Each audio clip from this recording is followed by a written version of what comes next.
السلام علیکم. کشمیر ڈیجیٹل کے ساتھ میں ہوں ڈاکٹر ثانیہ طارق، اور آج میرے ساتھ موجود ہیں سید بابر بخاری، جو کہ جامعہ آزاد جموں اینڈ کشمیر مظفر آباد کے لیکچرر ہیں. اس کے علاوہ یونیورسٹی آف لندن کے فیکلٹی ممبر بھی ہیں. اس کے علاوہ وہ ایک یوتھ ایکٹیوسٹ ہیں اور انٹرپرینور ہیں. اپنی اسٹوڈنٹ لائف میں انہوں نے ایک آرگنائزیشن کی بنیاد رکھی گارڈین کے نام سے. تو سوسائٹی کے جو مسائل ہیں ان پہ ان کی خاصی گرپ ہے، اس پہ وہ بات بھی کرتے ہیں، ہمیں بھی نظر آتے ہیں سوشل میڈیا پہ. تو آج ان سے بات کریں گے اور جاننے کی کوشش کریں گے کہ یوتھ کے مسائل کیا ہیں، ان کا حل کیا ہے اور کس طرح سے وہ اس کو دیکھتے ہیں. سب سے پہلے تو آپ کو پروگرام میں خوش آمدید. تھینک یو سو مچ. مجھے یہ بتائیے گا کہ ایک طرف آپ university of Azad Jammu and Kashmir کے لیکچر تھے یا ہیں، اور ساتھ میں یونیورسٹی آف لندن، تو یہ کس طرح سے، کیوں، کیسے ہوا، کب سے ہے اور کس طرح کی چیزیں ہیں، مجھے بتائیے گا تھوڑا سا. سب سے پہلے میں بہت شکر گزار ہوں کہ آپ نے مجھے اپنے پروگرام میں مدعو کیا. گزارش یہ ہے کہ میں اپنی اسٹڈیز کی غرض سے گیا تھا یونائٹڈ کنگڈم لنڈن میں. جہاں میں پڑھ رہا تھا وہیں میں جو ہے ایز اے فیکلٹی ممبر کے طور پہ سرو بھی کر رہا تھا، تو اس لیے مجھے یہ موقع ملا وہاں پہ ریسرچ سے، درس و تدریس سے وابستہ ہونے کا. ماشاء اللہ. تو جی. مجھے یہ بتائیے گا کہ آپ نے یہاں کا ایجوکیشن سسٹم، آپ نے یہاں سے پڑھا، آپ کی تعلیم یہاں سے ہے آپ کی، پھر اس کے بعد آپ نے یہاں پہ پڑھایا بھی یونیورسٹی کے اندر، درس و تدریس سے آپ وابستہ رہے، پھر یہاں سے یو کے جا کے وہاں اگین ایجوکیشن ڈپارٹمنٹ میں سرو کرنا، کیسا ایکسپیرینس تھا اور کیا ڈفرینس نظر آیا دونوں جگہ کے جو تعلیمی نظام ہے، جو چیزیں ہیں؟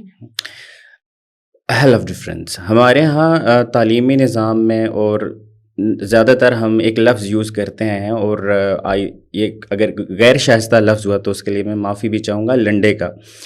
ہمارے ہاں ہر چیز، ہمارا کانسٹیٹیوشن لے لیں، ہمارا تعلیمی نظام لے لیں، کوئی بھی چیز اٹھا لیں، وہ ہمیشہ سے مستعار ہوتی ہے. اور اسی طرح ہمارا جو ایجوکیشنل سسٹم ہے وہ بھی مستعار ہے. تو ایک بہت بڑا فرق ہوتا ہے ایک اس معاشرے میں جانا کہ جہاں سے ہم ہر چیز مستعار لیتے ہیں، اور اس معاشرے میں رہنا جہاں پر ہم ہر چیز انہی کی متروکہ استعمال کر رہے ہوتے ہیں. تو بہت بڑا فرق دکھائی دیا مجھے. اپلائیڈ سائڈ کی طرف، ریسرچ کی طرف، اکیڈیمیا میں بہت بہت بڑا فرق ہے. انفارمیشن ٹیکنالوجی کا استعمال، پھر آپ کی پیڈاگوجی، پھر آپ کی جتنی بھی تعلیم اور تدریس کے جتنے بھی طریقہ کار ہیں جدید ترین، ان کا استعمال. اور پھر جب آپ پاکستان کے تعلیمی نظام کو دیکھتے ہیں تو ہم آج بھی پرانے طریقہ کار اور رسم و رواج کو لے کر چل رہے ہیں. اس وجہ سے ایک بہت بڑا فرق مجھے محسوس ہوا ہے. یہ تو چلے ہو گیا ایجوکیشن سائڈ پہ، ایجوکیشن سسٹم کی سائڈ پہ. اس کے علاوہ جو سوسائٹی کے اندر کی جو ایشوز ہیں، جو پرابلمز ہیں، ان میں کیا ڈفرینس ہے؟ ہم کہاں پہ اسٹینڈ کر رہے ہیں، وہ لوگ ہم سے کتنا آگے ہیں، یہ چیز ہمیں بتائی جاتی ہے، بٹ یہاں کی جو آڈینس ہے، جو یوتھ ہے، ان کے لیے کہ تھوڑا سا اس پہ لائٹ روشنی ڈالیں گے.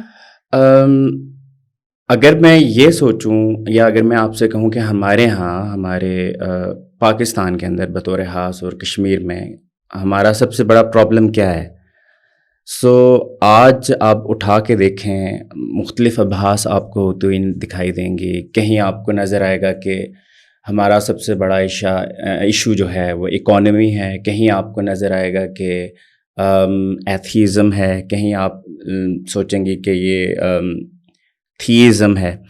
بہت سارے مسائل آپ کو سوشل میڈیا کے اوپر دکھائی دے رہے ہوں گے کہ ہمارے انڈر ڈسکشن ہوتے ہیں. لیکن جو میں سمجھتا ہوں سب سے بڑا مسئلہ ہمارا وہ ہے عدم برداشت کا. ہمارے اندر بطور معاشرہ، کولیکٹیو سینس میں یہ بات کر رہا ہوں، انفرادی حیثیت میں نہیں، ہم عدم برداشت کا شکار ہیں. یہ عدم برداشت بڑی عجیب چیز ہوتی ہے.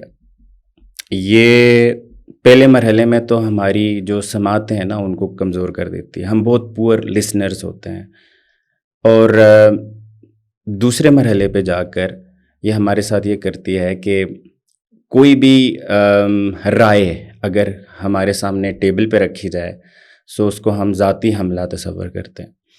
پھر تیسرے درجے پہ یہ عدم برداشت ہمارے ساتھ یہ کرتی ہے کہ ہم لیبلز لگانا شروع کر دیتے ہیں. آپ نے بہت سارے لفظ سنے ہوں گے، مرتد، کافر، اور اس طرح کے ایجنٹ، غدار.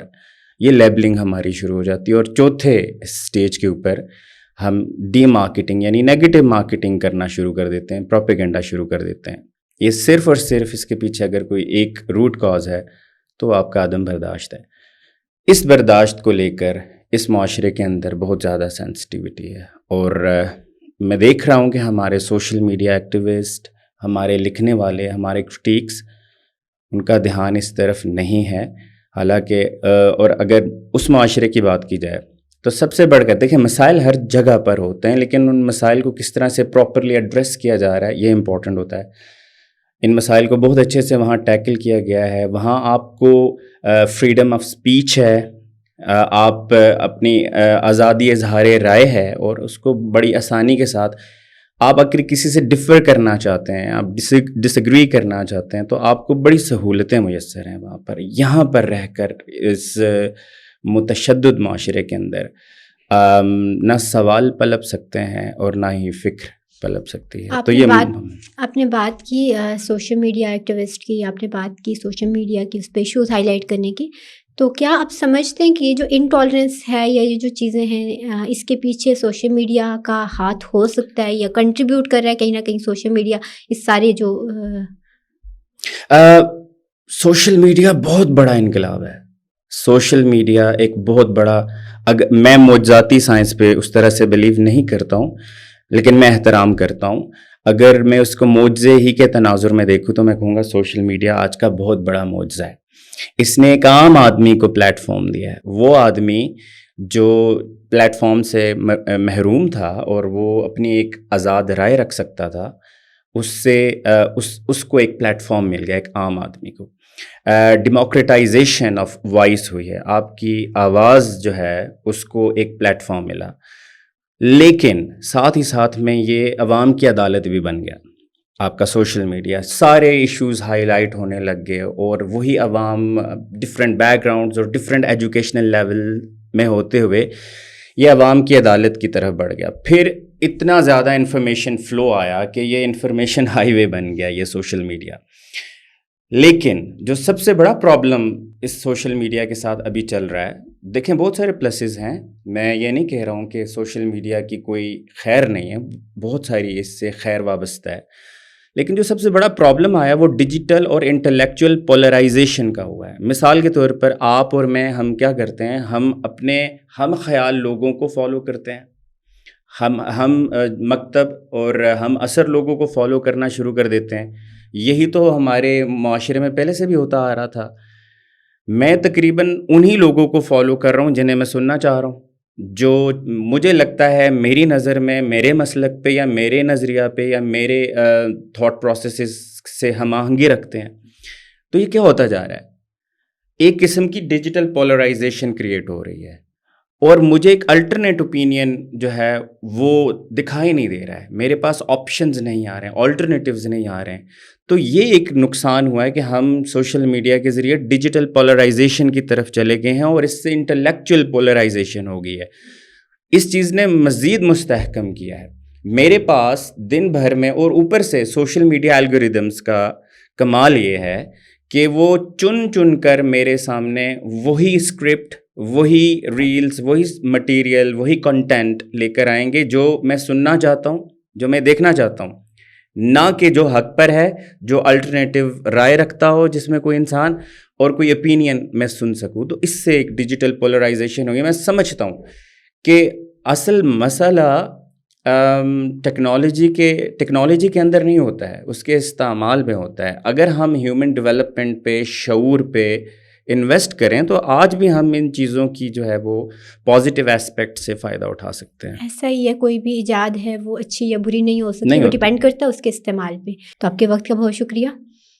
اسی کے ساتھ مجھے دیجیے اجازت، ملتے ہیں اگلے پروگرام میں اللہ نے کے بعد.